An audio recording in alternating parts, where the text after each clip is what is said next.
안녕하세요. 다시 금속 나바시로 인사드립니다.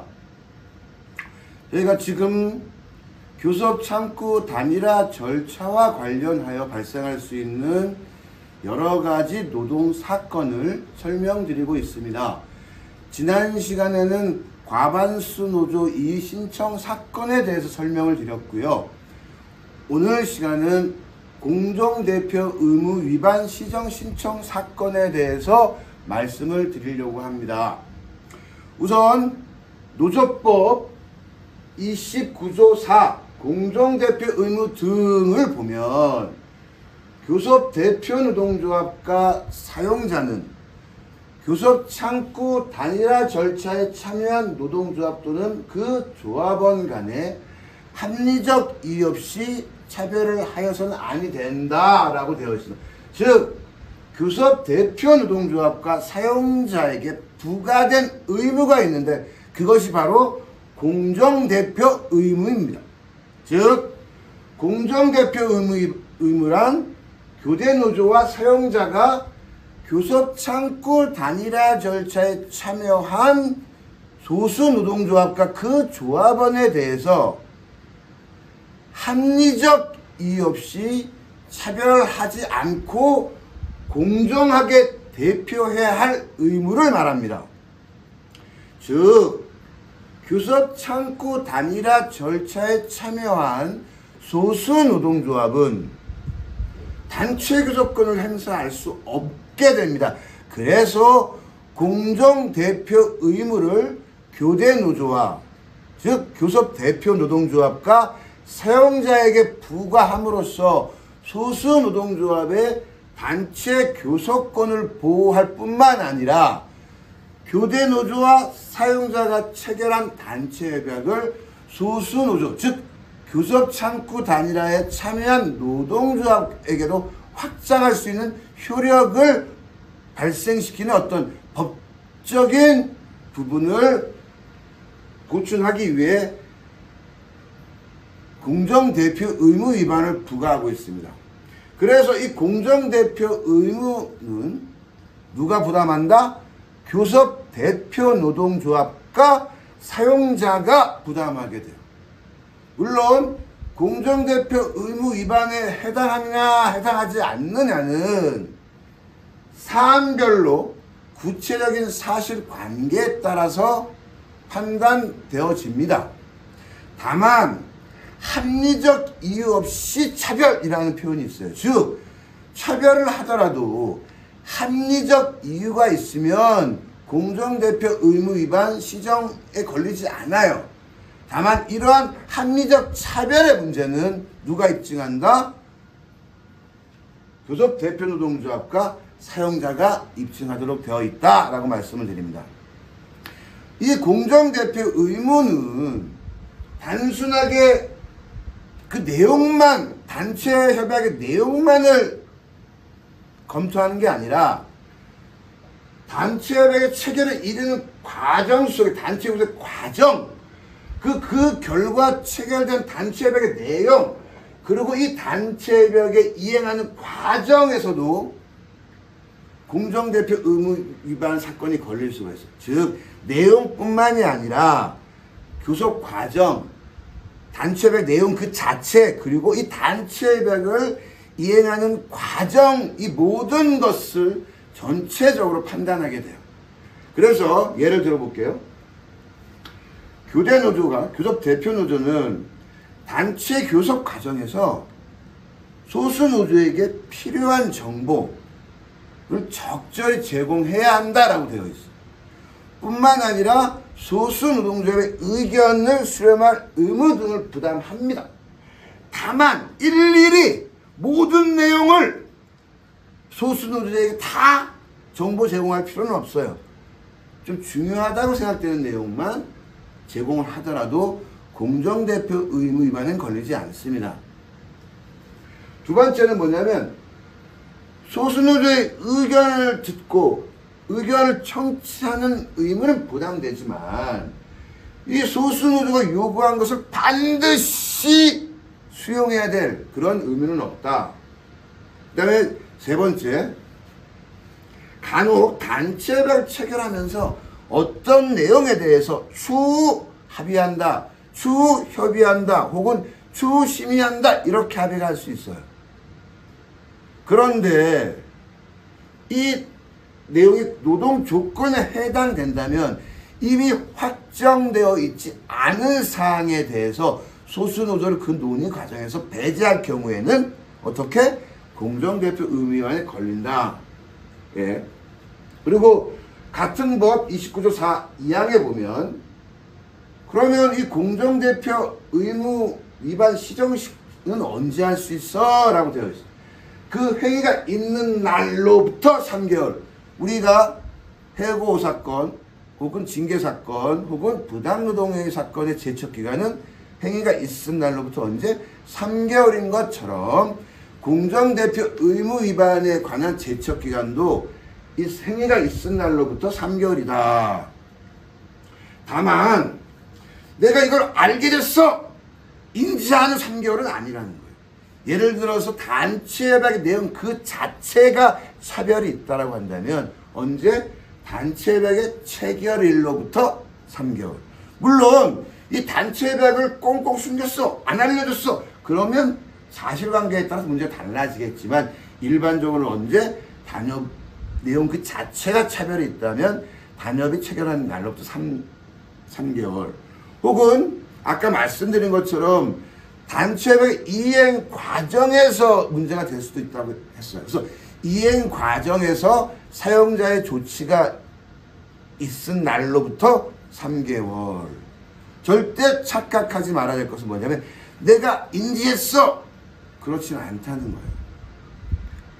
그 다음에 세 번째 뭐라고 되어 있냐면 이렇게 노동위원회 시정 신청이 들어오면 그 시정에 대해서 필요한 명령을 해야 된다라고 되어 있고 그래서 이 사건화되면 노동위원회는 신문회의 이후에 서면으로 교섭 대표 노동조합과 사용자 그리고 신청 노동조합에게 시정하려면 이렇게 시정하세요라고 하는 명령 또는 이것이 공정대표 의무 위반에 걸리지 않는다면 기각 결정을 통보하도록 되어 있고요.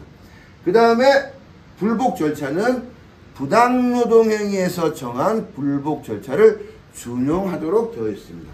하나 더 말씀드리면 확정된 시정명령에 대해서 불이행하는 경우에는 3년 이하의 징역 또는 3천만 원 이하의 벌금형에 처한다라고 되어 있어요.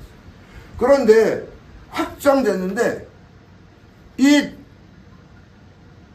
노동위원회에 대해서 불복해서 행정법원으로 가는 경우 예를 들어서 노조사무소를 제공 안 해요. 산업부 제공해 주지 않아. 그래서 공정대표 의무 위반이다라고 진호위와 중노회의가 시정명령을 했는데도 불구하고 회사가 사용자가 이행하지 않고 행정명령으로 불복했어요.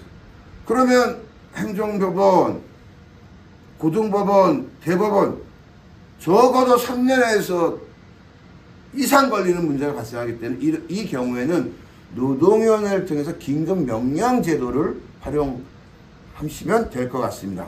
이제 제가 했던 사건 사례를 좀 설명드리도록 하겠습니다. 제가 어제 염색을 해서요. 머리가 까매졌어요. 놀라지 마십시오. 예!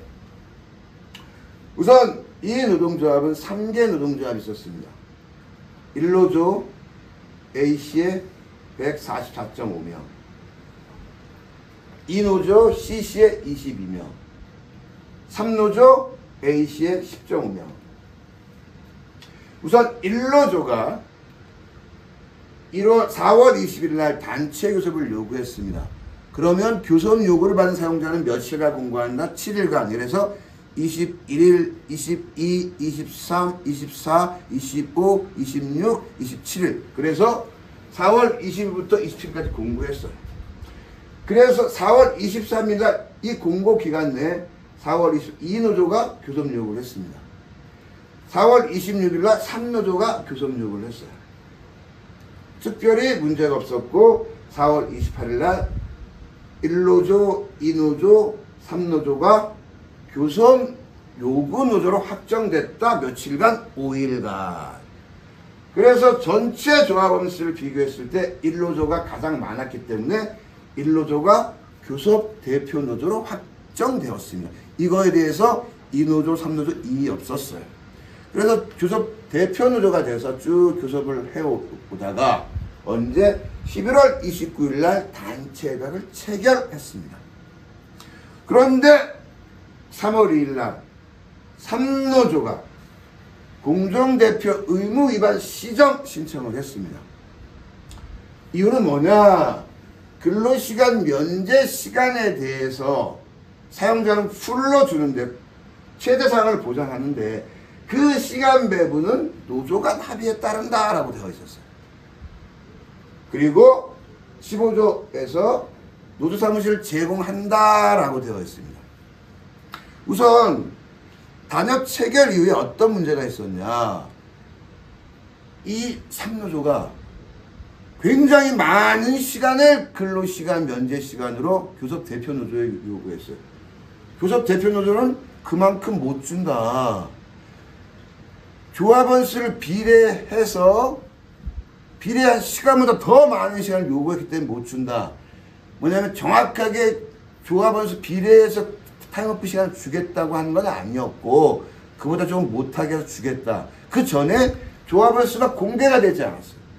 조합원 수 공개해라. 공개가 됐고 그 다음에 정확하게 비례해서 타임오프 시간을 주겠다고 한 건 아니고 조금 미치지 못하게 꼭 비례해서 줄 의무는 없었으니까. 그런데 3노조는 더 많은 시간을 요구했어요. 그래서 뭐 그런 논의가 있었어요. 그 중에 공정대표 의무 위반 시정 사건이 들어갔습니다. 두 번째, 노조 사무실은 제공하기로 되어 있는데 갑자기 사용자가 1노조의 노조 사무실을 3분의 1 띄어서 3노조의 노조 사무실 제공하라는 거예요. 1노조 입장에서 사무실을 제공하지 못하겠다. 이러한 논의 과정에서 교섭대표 의무 위반 시정 사건이 신청되었습니다. 3노조에 의해서. 이 사건은 쟁점이 세 가지였어요. 단협을 11월 29일 날 체결했는데 신청은 언제? 3월 2일 날 신청했기 때문에 제척기간이 도과되었는지 안 되었는지. 두 번째는 신청 노조의 노조 사무실을 제공하지 않은 행위가 공정대표 의무 위반에 해당하는지. 역시 근로시간 면제 시간을 제공하지 않은 행위가 공정대표 의무 위반에 해당되는지 안 되는지. 우선 제척기간에 대해서는 단체 협약이 체결이 아니라 차별행위가 계속 존속되어 왔기 때문에 단협 체결일로 봐야 될 것이 아니라 차별이 행위가 있은 날, 확정된 날로 봐야 된다라고 해서 그러면 단협 체결이 아니라 노동위원회는 12월 9일 또는 12월 11일로 신청을 그 기간을 봐야 되고 이 기간으로 보면 3월 2일 제척 기간이 동화되어 있지는 않다. 즉 단협 자체에 차별이 있었다라고 한다면 단협 체결일로 보는 것이 맞죠. 왜냐하면 그 당시 단협이 제공됐으니까. 그런데 타임오프는 어떻게? 노조 간 합의. 그리고 노조 사무실은 어떻게? 1노조 노조 사무실 일부 제공하라고 했기 때문에 이 논의 과정이 있었고 그 논의 과정으로 차별행위가 적어도 언제 12월 9일 또는 12월 10일로 봐야 된다라고 판단해요. 두 번째, 노조 사무실. 노조 사무실을 노동조합이 제공하는 건 아니잖아요. 그것은 노동조합 사무실은 사용자가 제공하는 거죠. 그리고 이미 3노조가 생기기 전에, 설치되기 전에 이미 1노조는 기존 노동조합 사무실을 쓰고 있었어요. 이 노조 사무실을 3노조의 일부 공간을 제공해라? 이것을 1노조가 받아들일 이유가 없는 거죠. 그래서 노조 사무실 제공과 관련돼서는 사용자가 공정대표 의무 위반에 해당된다라고 했어요. 즉 공정대표 의무를 부담하는 주체는 누구다? 교섭 대표 노조와 사용자다. 즉 사용자 교섭 노조 다가 걸린 게 아니라 사용자만. 왜? 노동조합 사무실은 사용자가 제공하는 거니까. 그렇다고 1노조가 노조 사무실을 본인의 노조 사무실 일부 3노조에 줘야 될 법적 의무는 없으니까. 두 번째, 근로시간 면제 시간. 이 근로시간 면제 시간과 관련되어서 교섭 사용자는 이미 상한을 제공하기로 했어요. 그렇기 때문에 사용자 의무는 없다라고 봤고, 다만 상한을 주기로 했는데 어떻게? 소수노조는 조합원 수 비례해서 더 많은 시간을 요구했어요. 그리고 교섭대표 노조는 어떻게? 조합원 수 비례해서 그만큼은 아니지만 조금 적은 시간을 주겠다라고 이야기를 했어. 이것을 받아들이지 않은 것은 누구? 신청 노조였기 때문에 근로시간 면제 시간과 관련되어서는 교섭대표 노동조합도 사용자도 공정대표 의무 위반에 해당되지 않는가라고 판정을 했습니다. 즉 노동조합 사무실을 사용자가 제공하지 않은 것만 공정대표 의무 위반에 걸렸다라고 말씀드리면서 몇 가지 사례를 말씀드릴게요. 조합원 수는 20배 차이가 나요. 그런데 근로시간 면제시간 배분은 59배가 차이 나요. 조합원 수가 20배 차이 나기 때문에 근로시간 면제시간을 20배만큼 딱 비례해서 줄 이유는 없어요. 더 적게 줘도 된다는 거야, 법원의 판례는. 그런데 조합원 수는 20배인데 근로시간 면제시간 배분은 59배 차이가 나면 이거 너무 과하다라고 해서 공정대표 의무 위반에 걸렸어요. 그래서 공정한 차별이 아니다라고. 조합은 교육시간 1시간 중에 소수 노조에게는 10분만 줬어요. 어떻게? 60분을 조합원 수 비례해서 조합원 수 딱 맞게 교섭 대표 노조는 50분, 소수 노조는 10분. 그런데 비례해서 그 교합원 교육 시간을 배분하긴 했지만 10분 가지고는 교육이 불가능하다는 거야. 그래서 서울행정법원은 공정한 차별이 아니다. 즉 공정대표 의무에 걸린다. 이거는 명확하게 단협에서 교섭 대표 노동조합의 창립 기념일만 유급필로 했어요. 물론 그 단협에 의해서 소수 노조도 교섭 대표 노조의 창립 기념일이 유급필로 됐겠죠. 하지만 노동조합의 자존심? 예를 들어서 각각의 노동조합별로 창립 기념일이 다를 테고 창립 기념일이 다르기 때문에 각각의 노동조합 창립 기념일로 유급을 했으면 문제가 없었을 텐데 교섭 대표 노동조합의 창립 기념일만 유급필로 하다 보니 공정대표 의무 위반에 걸렸어요. 물론 내용상 바뀔 수는 있습니다. 왜냐하면 어쨌건 간에 교섭 대표 노조의 조합원들에게만 본인의 창립 기념일을 유급필로 하고 소수 노조는 제공하지 않았음에 명백하지만 다만 줬기 때문에 조금 시간이 지나면 입장이 달라질 수도 있겠다 이런 생각이 좀 들었습니다. 두 번째, 교도노도 합의하면서 복지기금을 지급하기로 했어요. 그런데 실제 이 사용은 전체 조합원 수에 맞게 교대노조의 복지기금을 지급하기로 했지만 실제적으로 보면 사용이 어떻게? 교섭 대표노동조합의 조합원들만 사용될 것으로 보여진다라고 해서 이것 또한 공정대표 의무 위반으로 봤습니다. 물론 지금 제가 말씀드렸던 사례는 시간이 지나면서 또 사실관계가 어떠냐에 따라서 달라질 수 있습니다. 그것은 다만 현재 이렇게 해석하고 있다는 것을 말씀드리면서 즉 교섭 창구 단일화 절차를 통해서 교섭 대표 노조에게 교섭권 및 체결권을 줬기 때문에 소수 노동조합을 즉 교섭 창구 단일화 절차에 참여한 소수 노동조합을 보호하기 위해 소수 노동조합의 단체 교섭권을 보호하기 위해 공정대표 의무 위반이 누구에게 교섭 대표 노조와 사용자에게 있다라는 말씀을 드리면서 오늘 금속나바시 마치도록 하겠습니다. 안녕.